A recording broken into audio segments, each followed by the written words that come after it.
and burying them alive. Were you with Governor Brown then?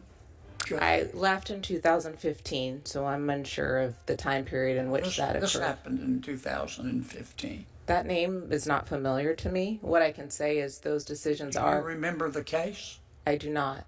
Okay. When it happened, it got a lot of publicity in California. Did you call Judge Brown or Governor Brown and say, Governor, I love you, but what planet did you just parachute him from? Why have you done this? Judge Coggins, you used to work for Governor Jerry Brown? That is correct, Senator. And I believe you advised him on issues regarding parole.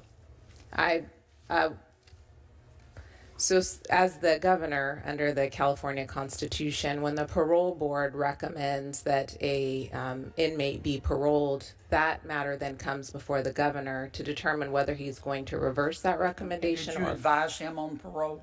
I was not advising him. What I provided was all background information. So the nature and circumstances of the particular case that was before us. I was looking at the correctional file. In addition, I was reviewing. Do you remember a parolee named James Schoenfeld? I don't, Senator. Okay. You talked a lot about, as did you all appropriately, about juveniles in your testimony. Governor Brown in 2015 paroled Mr. James Schoenfeld. He was convicted of kidnapping 26 kids, juveniles, and burying them alive. Were you with Governor Brown then? Judge? I left in 2015, so I'm unsure of the time period in which that occurred. This happened in 2015. That name is not familiar to me. What I can say is those decisions are... Do you remember the case? I do not. Okay. When it happened, it got a lot of publicity in California. Did you call Judge Brown or Governor Brown and say, Governor, I love you, but what planet did you just parachute him from? Why have you done this? I did not. Do you agree with this decision?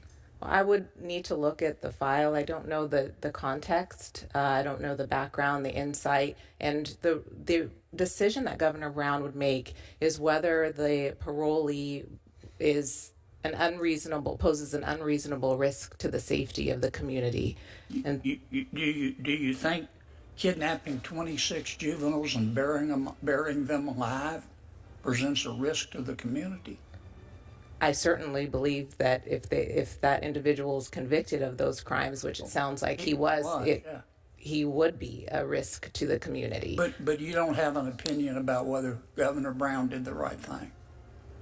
Again, Senator, I would have to be able to look at the complete file and all of the considerations required of the governor, who ultimately makes the decision. So he might have done the right thing, in your opinion? I would want to look at the complete file in order to make an assessment. All right, Judge Bosara, do you remember a case called J&J Sports Products v. If I mispronounce it, sir, please correct me. Ferraris?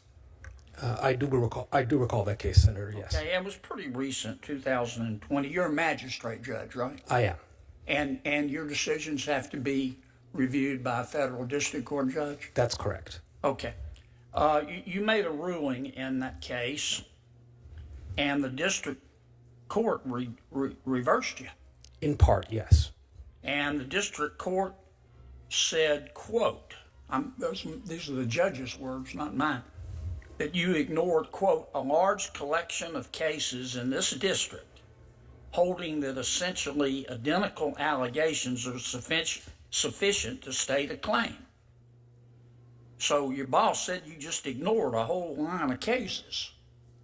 What's going on here? Well, Senator Kennedy, the way I recall that case was there's a split in authority about claims that can be brought under the Copyright Act, and there were in addition to the cases that the district judge cited, there was a whole bevy of other cases going in the other direction, and the Court of Appeals had not ruled on it. Yeah, And but the judge didn't say you looked at both line of cases and decided one was more accurate than the other. He said you totally ignored a line of cases. Did you just disagree with those line of cases?